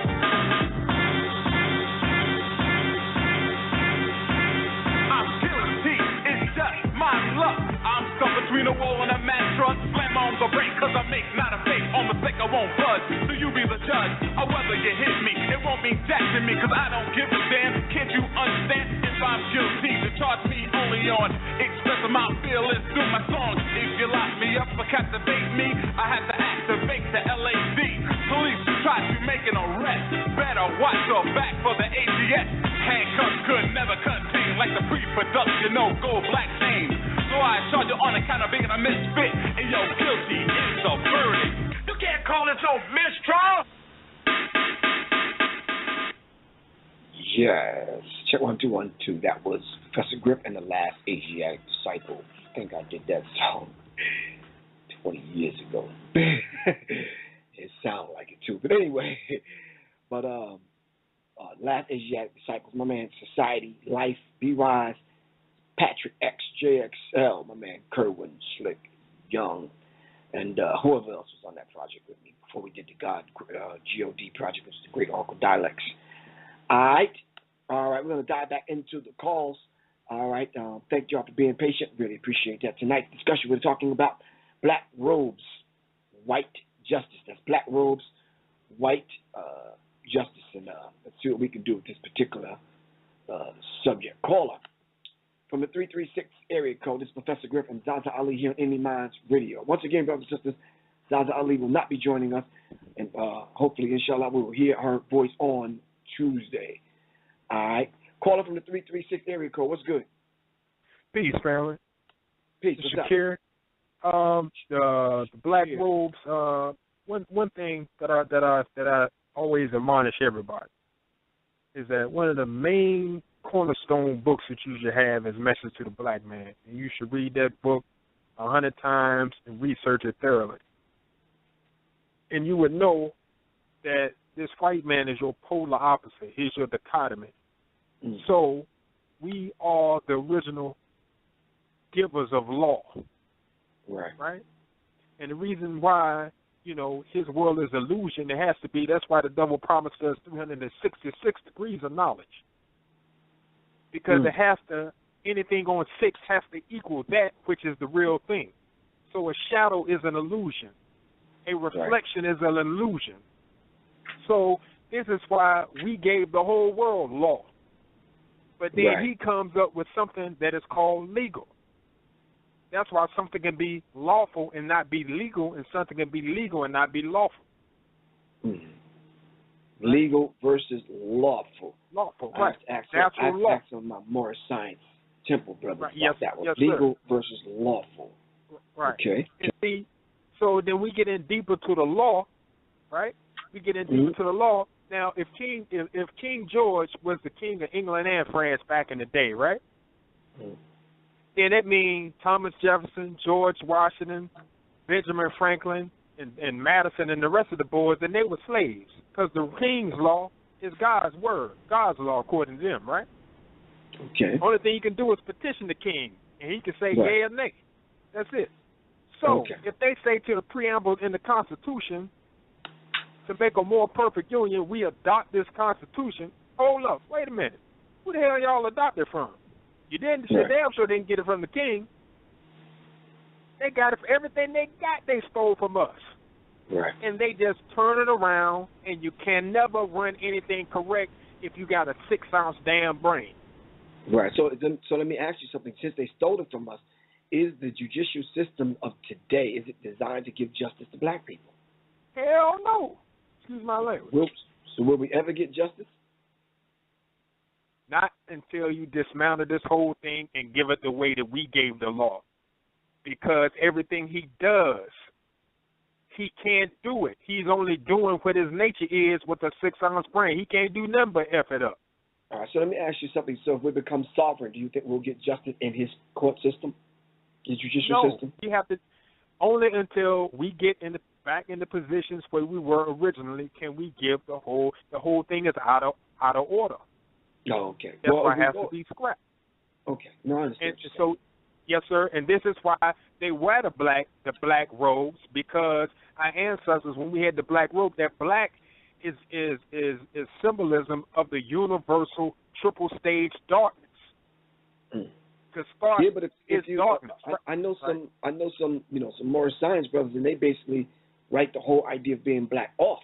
But you're saying they wear black because it's symbolic of royalty or something? Yeah, yes, sir. It comes from the universal darkness in the beginning, because that darkness or that thought, consciousness, thought travels at 24 billion miles per second. Thought slowing down produces light, which travels at 186,000 miles per second. Right. Okay. Light slowing down produces sound, which travels at 1,120 feet per second, which is pitch, color, frequency, and vibration. And the slowing down of the vibration produces two geometrical shapes in all species on this planet. A 6-pointed star, arm, leg, arm, head, the male genitalia, and a 5-pointed star, arm, leg, arm, head, female. You see it in the cat, the rat, the dog. Let me ask you something. Even if I knew all that and I got caught stealing a pair of red, black, and green kente cloth thongs out of goddamn Walmart, what good would that all that stuff do if I knew that? Well, right, because you going to jail because you're not being your best self. You back in your lower self, which is devil. you got to understand what you in. That's All why right. we always talk about the cornerstone book is Message to the Black Man, and research everything that he wrote in that book. Right. So All you right. got to understand, not only do you need a thorough knowledge of yourself, but you need to understand the knowledge of the devil, how he got on the planet, where he come from. All right. We got you, good brother. All right, really Yes, sir. appreciate you busting Peace, Adams Lord. tonight. Yes, on sir. Thursday And God, night. I called you to tell you if your back's still hurting, your lower body gravity is 9.80 meters a second squared. So if you got a pull-up bar in your house and some anti-gravity boots, if you hang upside down, you'll take that 9.80 meters a second squared to take that pressure off your spinal cord and elongate it and let your muscles relax and let that blood flow. All right. Really appreciate All right. that. Thank you. All right. Peace, God. Peace.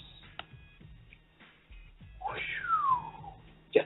So, caller from the 404, pardon me, 908-404, sit tight. I got you. Hold on. Sit tight, 404.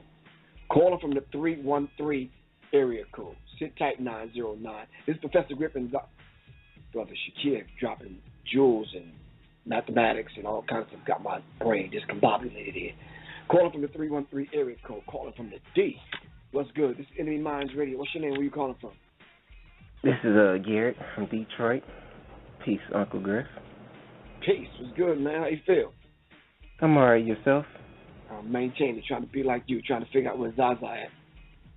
Oh, okay. Well, first I wanted to comment on the video you played, and the woman, not trying to chastise women, but they do choose, the wrong men. Because I'm 22 and I'm one of them dudes that's actually trying to, go the right way. Like I'm in school and everything, but they always go for the bad boys, and that's kind of why things like that happen to them. And that's that. And then on the judges, they have the final say so on things. And please school me if I mess up or anything, but they have the final say so. But also, we still got to look at like the lawyers and all that. Like even the defense lawyers, they are in cahoots with the judges.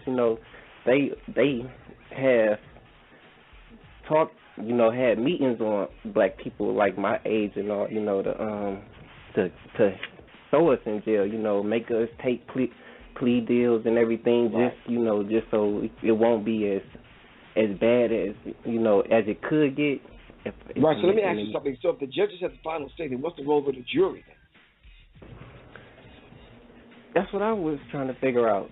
Because, even the jury, like, it could be black people on there, and people my age have been so portrayed to be so bad that they, I can't really explain. Okay, don't worry about it. Don't worry. We got you, bro. We got you. We really appreciate your perspective, what little you dropped on us. That's cool.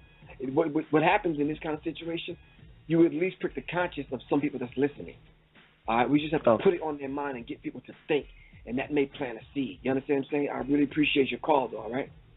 Okay, I got one question. You know how, like, when you was with Public Enemy, you guys took little speeches from Farrakhan and stuff and all and put it in your music? Right.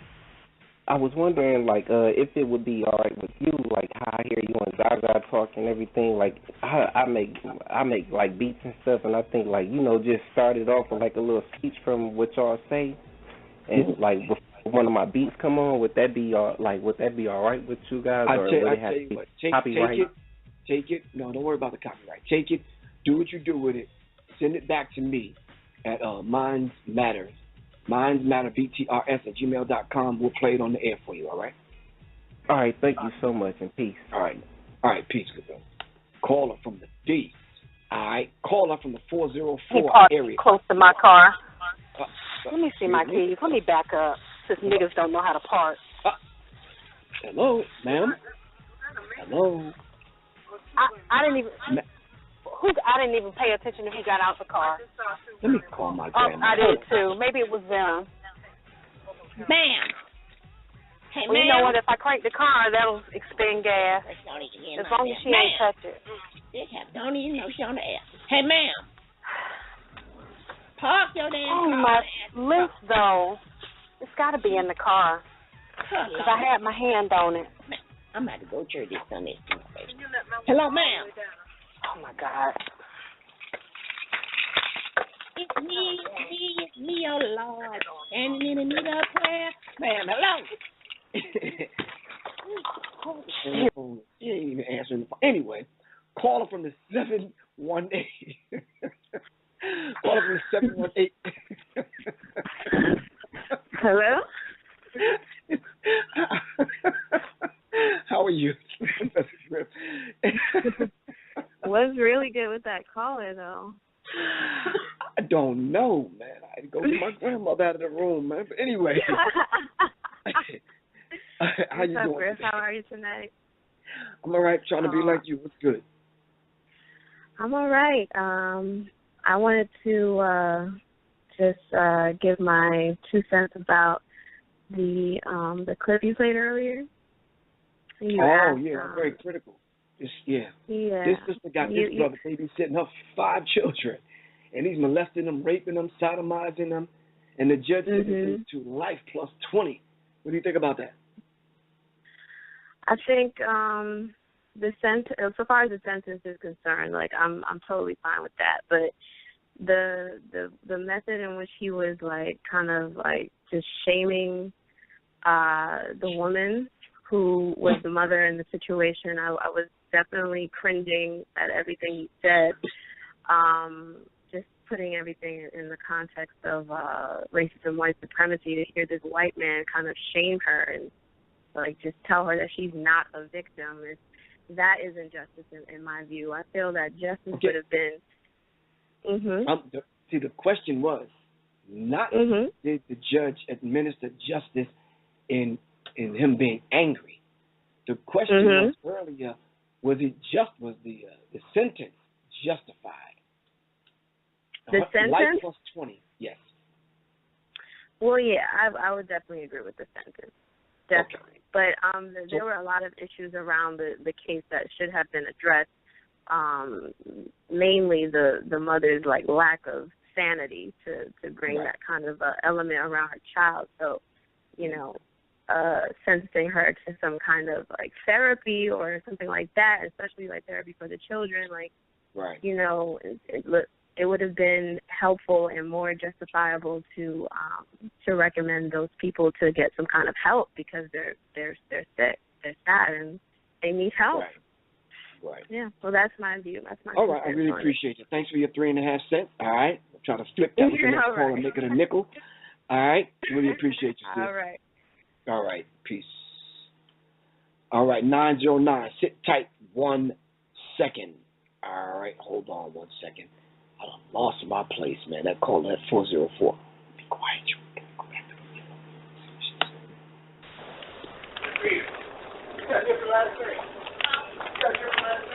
Hello? Hola? My God. Call us from the 404 area code. Hello? Hello? All right. Caller from the 909 area code. It's Professor Griff and ZaZa Ali on NMEmindz Radio. What's good? All right, 909. If you got to get rid of that damn Obama phone or whatever you're doing, bro. All right? Every time. All right, I'll tell you what. Let me get it together. All right, I'm going to play a song, and I swear I'll be right black at y'all, all right? Let me play this song by the 7th octave. We'll be right black.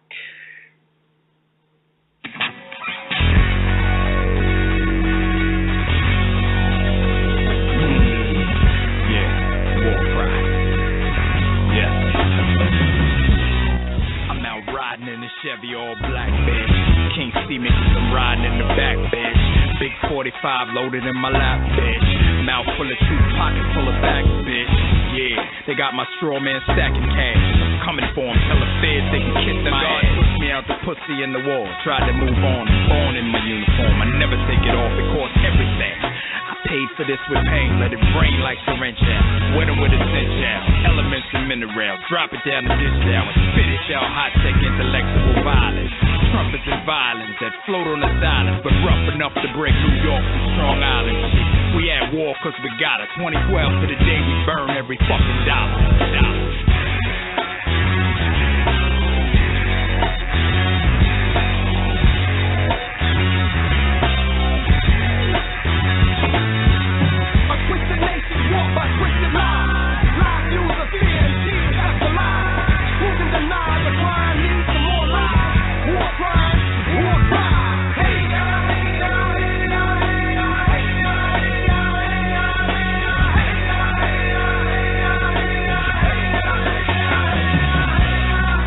Riding in the Chevy, all black, bitch.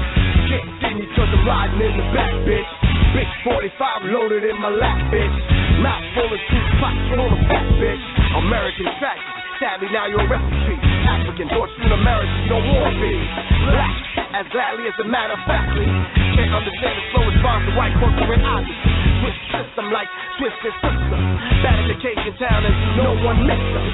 Probably sick of stepping over helpless victims. They shift the blame and we struggle through the pain. Fight to stay alive, we might as well stay alive.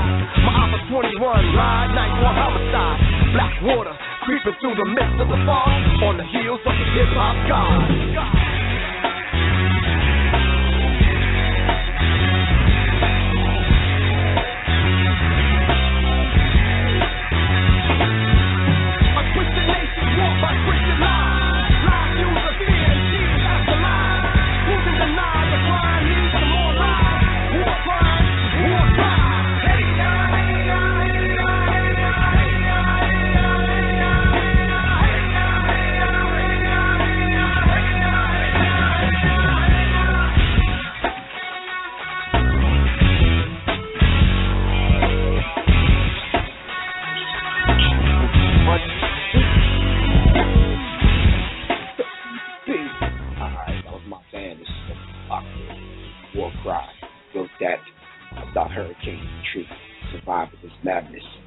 My man Society, shout out to Society. My man Kyrie Wynn on guitar, play that thing, man.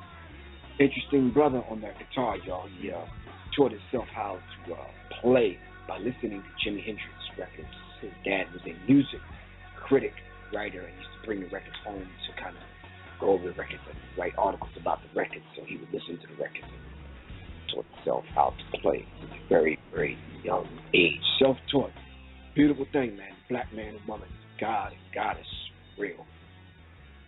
All right, that was the 7th octave, War Cry. All right, check this out. All right, let me dive back into these callers, all right? I just got my lab out. I kind of got it together, so I'm going to dive back into this thing, and hopefully y'all hang with me for the next 30 minutes and see if we can do this.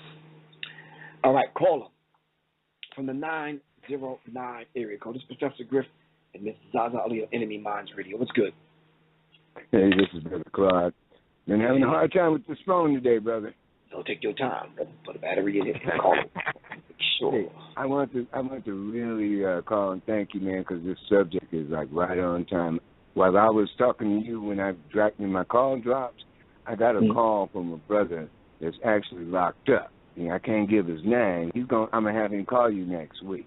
You know what I mean? He can tell you actually what they're doing up in the prison. But this brother, he got busted in a drive-by. He was driving the car. Another guy shot 2 guys, and nobody died. The other guy turned evidence on him. The other guy did 7 years. He's been in there 22 years. Wow. 22 years for driving a goddamn car. This is Latasha's cousin. Her family going through a lot of shit with this bullshit. But this is just one of the circumstances. He's fortunate because if people, they just passed a law in California, I think day before yesterday, because this kid's been on it. He's been studying. They passed a law that people that committed a crime before they were 21, they can get reviewed now. So all these people that have been in prison in California for all these years, it doesn't have to be non-violent. The people that got appeals pending and stuff like that, now is the time to push it because they just passed the legislation the other day. You know what I'm saying? So they're going to be actually having reviews and stuff. Right. So what would you, if you was the judge, what would you have said to the brother that was driving the car when the people were doing the drive-by shooting? You know what? In those type of circumstances, I would have gave the boy some time, but I would have had a review when he turned 21. You know, I'd have put him in YA, you know, and gave him some counseling, you know, and gave him some gang rehabilitation. All right. But they gave this guy a gang jacket. He wasn't even in a gang. Okay, but let's raise the stakes. What if he was driving the car and a drive-by shooting and your daughter got shot? And I was the judge. And you were the judge. And I was the judge. I'd have to do the same thing. Seriously, I wouldn't let you can't let your emotions get involved when you're dealing with the law, man. You know, the law is the law. That's the problem, that these people are bending the law the way they want it to be. Oh, okay. Yeah, we had said earlier. They're not actually even enforcing it. Okay. Yeah. I mean, my opinion is we have to get out there, man, to solve this problem. We got to stay in their face. We need to get out here, and I'm not just talking about protesting. We have to organize and get involved in the system that exists to start delaying your shit. We can't change it, and it's not working for us, but we got to put a monkey wrench in their shit. You know what I'm saying? To make it so that we can actually come up with something. Okay. All right, I hear you. No, I got you. I got you. Gotta be all right. All right. Hey, really you take care of your back and call homegirl, man. She's ready to call. Man. Yeah, I got you. I'm back. I'm a buggy, man. Hope you got my back. All right, man. All right, brother. All right. Brother Claude, man. Really appreciate that, brother. Caller from the 248 area code. Peace. This is NMEmindz Radio with Professor Griff and Ms. ZaZa Ali. What's your name and where you calling from? Now, 248. You're just listening. I take it. All right. No problem. All right. Sit tight. 1 second. Caller from the... All right. See? Lost my way again. But anyway, let me read this to you. April 2014, white Nevada ranchers confronted the federal government with guns drawn and the authorities backed down. Is that a reality in the black neighborhood? August 24th, authorities shoot fire tear gas at unarmed black protesters. What is the difference? Can black people call some of their friends that come over with M16, A1 rifles, assault rifles, AK-47s, MAC-10s, Desert Eagles, and whatever, and confront the federal government with a standoff somewhere? Well, this is what white people have done. All right? Is this possible? Is this very real for black people? What if, 100 black men got together with guns and, stood face to face with the federal government?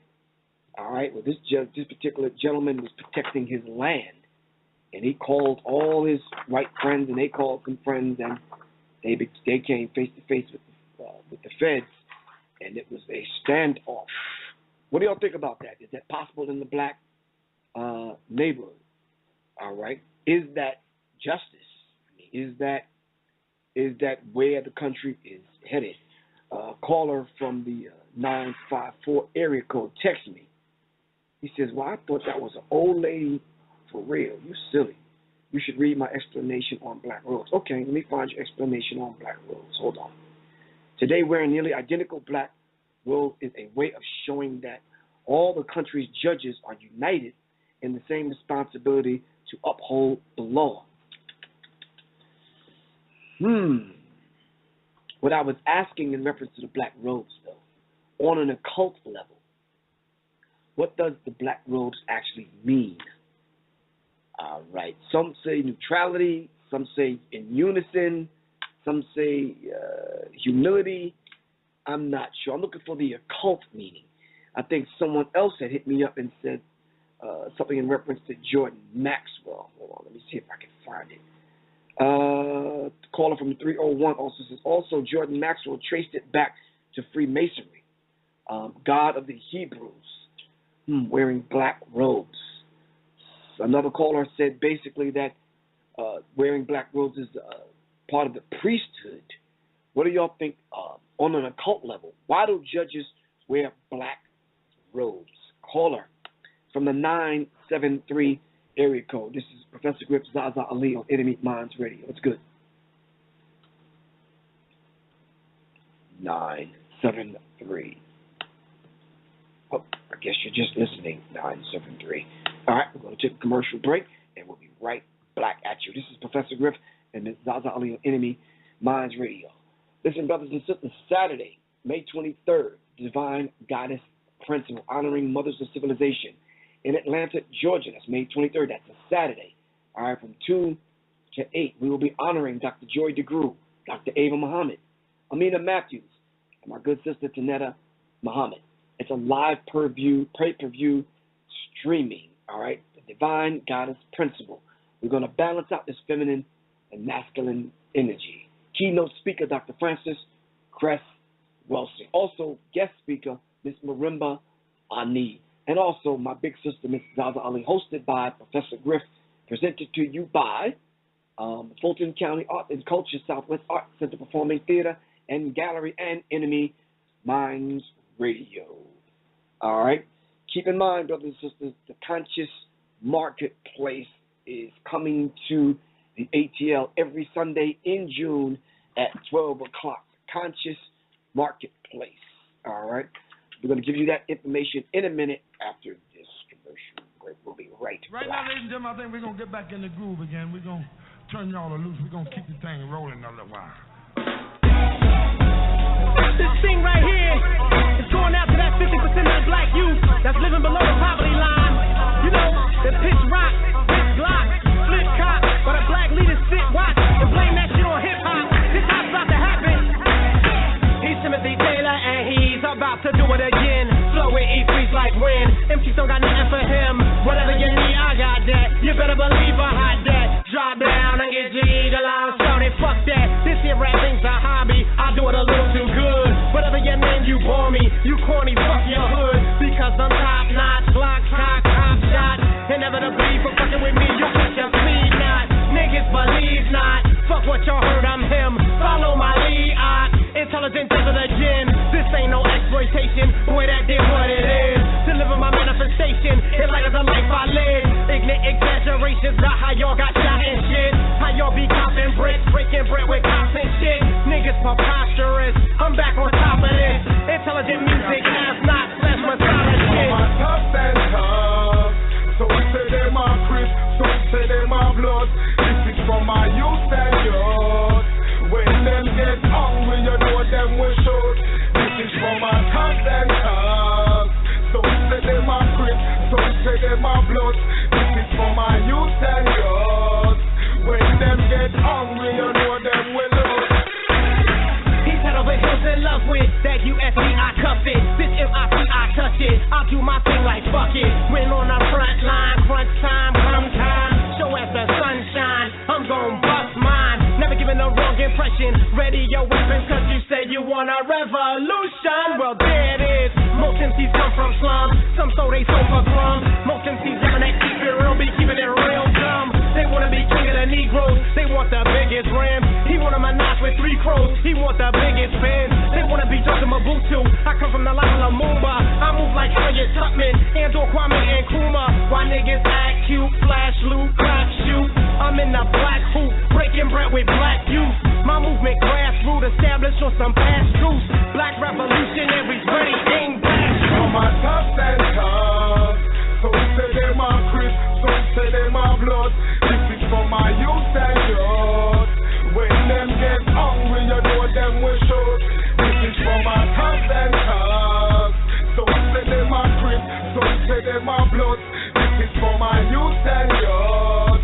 When them get hungry, you know them will shoot.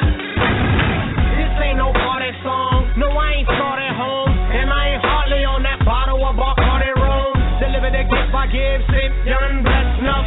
I'm giving my life to live. Kaif is delivering me up. Don't wanna go over your head. Sometimes I'm a little too much. They telling me water it down. I'm telling them this is a cup. Black leaders, teachers, preachers, blaming the youth for self-destructive. Look, let me break down something. You niggas know little to nothing. They cutting the social programs. They stopping the age of the youth. They moving the jobs to Taiwan. They build more jobs in schools. I'm breaking my break with the po folks who feeling the hell of oppression. My lungs full up of gun smoke and misguided aggression. Live on the front page, black rage in the stage. Rinsing my pain out the barrel of a 12 gauge. That did that Huey Newton, Syria, France, Fannin. Black revolutionaries ready, aim, blast, cannon. My tough and tough. So we say they my Chris, so we say they my blood. This is for my youth and yours. When them get hungry, you know them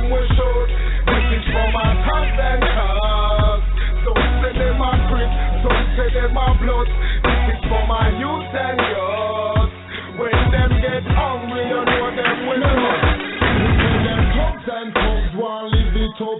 You see the guns and the drugs, them can't give it up. Who them need profits and the men them want push it up. Like any other man, them want live it up. Can you say the money in a up top digging up? And the house in a Miami we living up. A big car and truck man raving up. And the freeway family we them giving up. And the sexy body girl say why talking up. And me say that's why these taxi was getting us. This is for my suspension.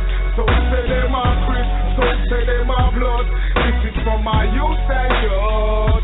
When them get hungry, you know them will shoot. This is for my suspension. So say them are Chris, so say them are blood. This is for my youth and youth. When them get hungry, you know them will loot.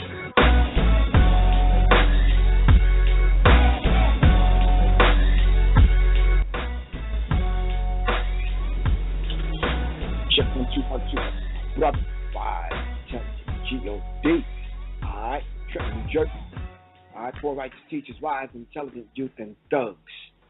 Alright, so brothers and sisters, ladies and gentlemen, the conscious marketplace at Helpful Essence Caribbean Vegan Vegetarian Restaurant and Food Truck at 875 York Avenue, Southwest Atlanta, Georgia, 30310. The number to call is 404-806-0830. Calling on all poets, MCs, rappers, singers, and DJs. Every Sunday, come show your talent, all right? It'll be an open mic. Anybody can come get down, come do your thing. All right? Also calling on all martial artists. Come join karate, kung fu demonstrations, capoeira, whatever you do. Come on. You do yoga, ballet, whatever it is that you do, every Sunday, 12 noon at the Conscious Marketplace. NMEmindz Radio, Eat, Drink, and Be Conscious, and Helpful Essence presents the Conscious Marketplace at the Helpful Essence Caribbean Cafe on the west end of Atlanta. Call me, Professor Griff, 678-557-2919, or call the cafe at 404-806-0830. All right, every Sunday starting in June, first week in June, people. It's the first week in June, every Sunday. All right, I'm going to dive back into these callers and see what we have to say so we can sum this one. Up. All right, so give me some background music so we can kind of figure out what's happening. And, let me figure out who's on the line in the call. I think a lot of people just calling in, raising their hands. Yes, this is Professor Griff ZaZa on NMEmindz Radio. Caller from the 404. What's good? 404. Caller from the 404.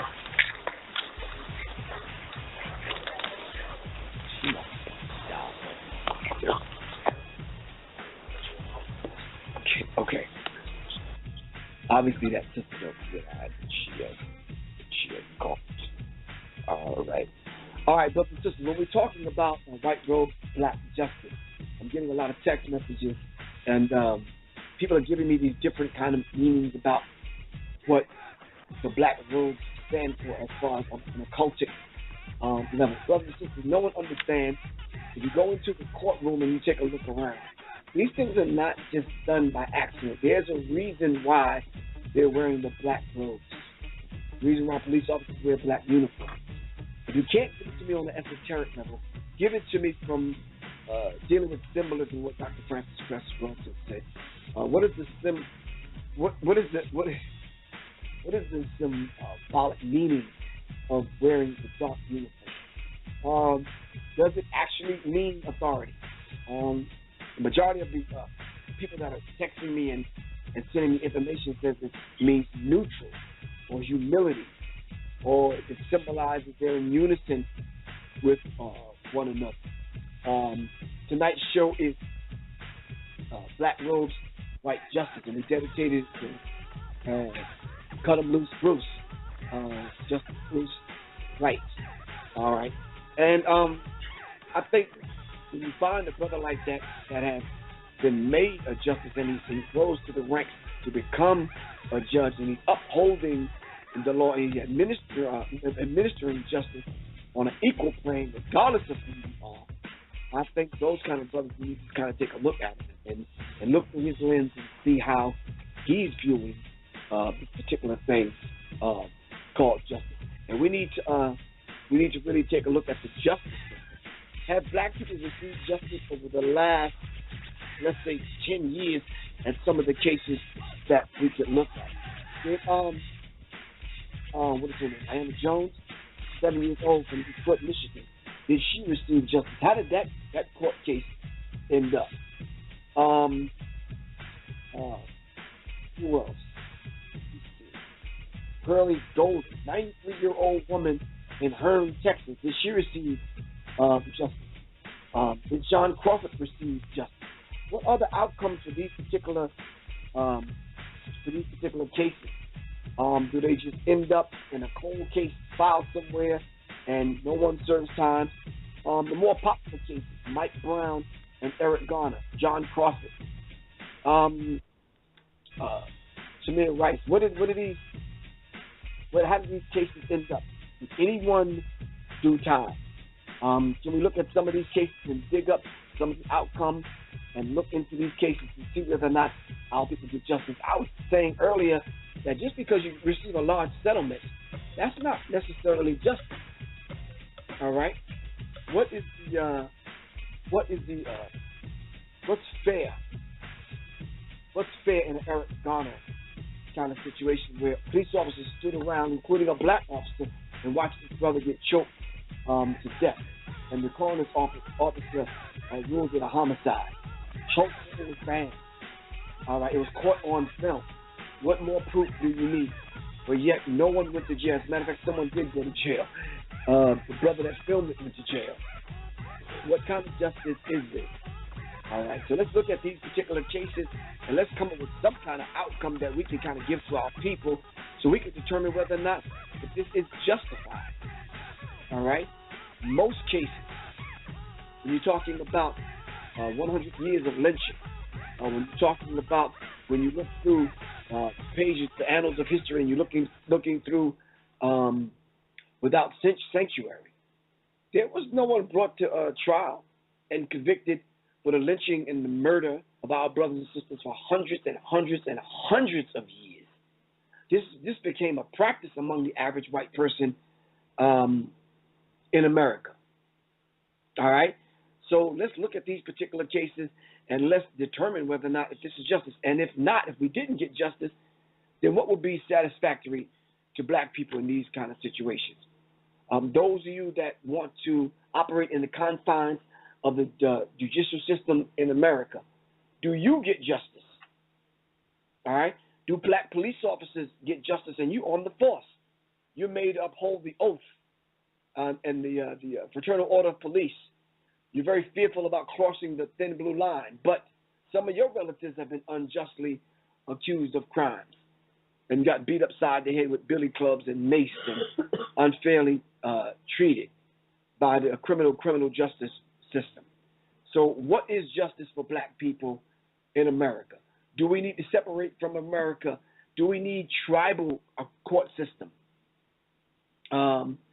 What is it that we need to do in order to get justice in America? So let's look at some of these things and put the system under the microscope and try to determine whether or not how we get. Some people say, and I'm only saying this because I'm receiving these messages, we just need to separate. Some people say we need to stay in America and we need to form our own court system. What is it that you have to say about these particular cases?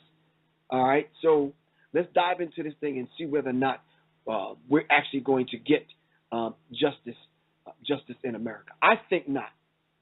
I don't like to give my opinion.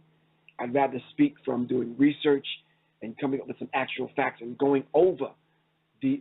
I had a conversation with someone the other day, and they was on the Jesus juice and they wanted to ram the Bible down my throat. And I said, well, let's look at it in plain and simple terms. Did Jesus get justice? Was anybody brought to a court of law? Was anybody tried and convicted for the murder of Jesus Christ? And this is the conversation I was having with this brother. He got tongue-tied, and he just couldn't belt out an answer. Matter of fact, for the last few minutes of this show, can we actually come to some kind of general consensus on where we stand with the crucifixion and the trial of Jesus? They had this on TV about several weeks ago. Finding Jesus, killing Jesus, searching for Jesus, feeding Jesus. I don't know where else they went with that one. I didn't watch it, but they was Jesus heavy. They was really on the Jesus juice. The Jesus juice was spiked. My question after all of the Jesus programs, I'm like, well, did Jesus get justice? If you say the Jews killed Jesus, then what Jew went to jail? If you say the Romans killed Jesus, then what Roman was put on trial? All right, and how come the followers and believers in Jesus didn't avenge Jesus' death? All right, if they mocked him and scorned him, then how come we didn't bring those that were responsible for Jesus' death? Why didn't we bring them before a court of law, even the law at that time? All right, and if he's coming back, will he come back and look for those that killed him? All right, will he end up in the cold case files and end up on the ID channel looking for a piece of dog hair somewhere and trace the killer back to some hut back in somewhere 2,000 years ago? All right, well, will they find an old-ass sandal worn by Pontius Pilate, somebody, or one of the Romans that killed Jesus and helped crucify him? All right?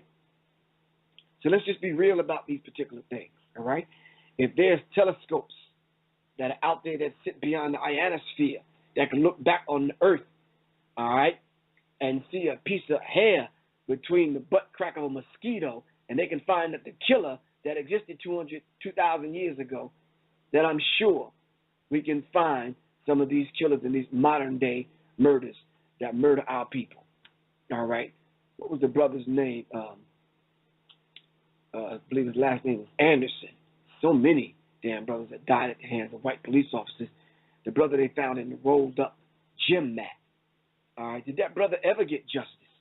My man L.A. Snow did a documentary short film about that particular brother, and I wonder, did the brother ever get justice? I believe we have a caller, the last caller we could take. Caller from the 248 area code or the caller from the 973 area code. You have your hands raised. Do you have a question for the last caller for the show? Yeah. All right, what's good? What's your name? Where you calling from? Yeah. Yeah, going once. Yeah, going twice. Talk to me. Hey, Mr. Griff? Yes, what's good? Hey, what's good, man? Appreciate y'all. Hey, listen, thinking about those court cases, real quick, the judge that was talking to the female about the situation with the men. Under racism and white supremacy, you have to keep in mind that they created these people, these folks. You can call them whatever name you want to call them, but they were kids. They grew up under racism and white supremacy, and that's the result. So you're looking at hurt people that's hurting other people. So we gotta get away from that part where throw them in jail forever and all that kind of stuff. I grew up in that type of environment. So, to see a woman slapping her boy who's out there protesting about some people that hate him, and they're coming back at him with violence, and then his mom comes out there who loves him, and she coming back with violence. Man, I would be a confused boy growing up in this world right now. Wow. That's very interesting that you should say that, because looking through the lens of that young brother, how do you think he's going to view his mom via viewing the world through that particular lens, knowing that some of his homeboys probably died, and the life that he's lived and what he faced on the streets of Baltimore every single day, and his mom doing that to him? How is he supposed to conduct himself now? How is he supposed to go back to school and deal with his peers? I have no idea. He'll end up being one of the 60 or 70% that drop out of school, don't pay attention when they go to school. They're gonna end up being like that, and then they'll have these, judges in these black robes who they don't really do any work. They just assign sentences, you know. They just listen to the case, whatever, and then say 20, 30, 40, 50 years, and then, you know, we grow up, or the young people will grow up, and then they'll find out that those young kids that got sentenced were actually innocent. And then, you know, it's 30 years later for them, and then they'll get $1 million, you know, like $16,000 for every year they was in prison, you know, like, wow. And then, you know, it's just a game, man. I mean, I don't get it. What is it that we're trying to explain ourselves out of, trying to get ourselves out of? But if it's a game, they're playing with people's lives, though. Yeah, I mean, I understand that. I mean, how would you feel if you were one of them brothers that got falsely accused, but you spent 20 years in prison for a crime you didn't commit? Oh man, I would be mad. Look, 8 years ago in Georgia, it took me 6 hours to calm these cops down. But the initial encounter, this cop was getting ready to kill me and my brother out on the street, claiming that we fit the description of some robbery that happened earlier that day. I ended up in court after a 6-hour ordeal with about 20 police officers out there, and they finally took me to jail because I wore the shit out of them because I kept talking. I saved my life and my brother's life because when that kid stopped us, and I mean it was a young police officer, when he stopped us, he jumped out of his car, opened his door, put his gun through his window, and pointed at us. And he was so far away we couldn't even hear him. I told my brother to stick his hands out the window. I screamed out, call back up. And sure enough, he stopped. He went and called back up. They came out there, you know, and it was a 6-hour ordeal talking to 12 different police officers. And at the end, they said, oh, you must be drunk. Oh, you smart. Oh, your ass going to jail. And I went to jail explaining this to the judge. Judge is handing out sentences to everybody else. I get up there last, and the cop that initially made the stop, he up there, you know, hollering at his friends, the black female and the black male, you know, they friends, you know, they laughing and shit. And then when I told the story, the judge looked at that cop and screamed at him, you know, saying, what the fuck was y'all doing with, you know, when the robbery suspects are getting away, you over here messing with a guy over a parking ticket? Wow. For 6 hours, and you put him in jail? Right. He said, case closed. Yeah. But listen, we are really, really running out of time, and I appreciate your patience and your time for telling us this story. So, bruh, did you have to pay a fine? You got out of it? What'd you do? Put you in a chain gang? Extra chair? What happened? No, I got out of it. Okay. Out of it. All right. All right, bro. You one in a few. You understand what I'm saying? Those kind of situations. Yeah. Young, crazy cops. But anyway, we got to get out of here, man. Really appreciate you, man. All right? All right. Peace. All right. We got to wrap this one up. Once again, brothers and sisters, the Divine Goddess Principle, honoring the mothers of civilization, Saturday, May 23rd, Professor Griff hosting, featuring Ms. Marimba Ani and guest speaker Ms. ZaZa Ali, keynote speaker Dr. Francis Cress Wilson. Honoring the mothers of civilization, the Divine Goddess Principle. All right. Georgia Crew, Dr. Ava Muhammad, Amina Matthews, pay-per-view, and Sister Tanetta Muhammad, live pay-per-view streaming. For that link for the live pay-per-view, y'all call me, 678-557-2919. I'm going to leave y'all with my good sister, Naruli Selah. This is Professor Griff and Ms. ZaZa Ali. ZaZa, we still love you. We got you, sis. We're going to see you on Tuesday. Y'all check ZaZa out on Facebook, ZaZa Ali. Her book is about to come out in a minute, man. So y'all, Sister Positive Energy. All right, check her out on Facebook at ZaZa Ali. That's ZaZa Ali. Peace. Now, why would a dictator do that? Why would he make his number one priority when he took over as dictator to disarm the public? The Second Amendment is there, and it was put in there not for hunting and fishing like they like to say. It was put in there so the citizens would have the ability, if their government became oppressive, they could defend themselves against oppressive government. And I think that overrules all the gun deaths because let's remember something. A gun is simply a tool. People kill people.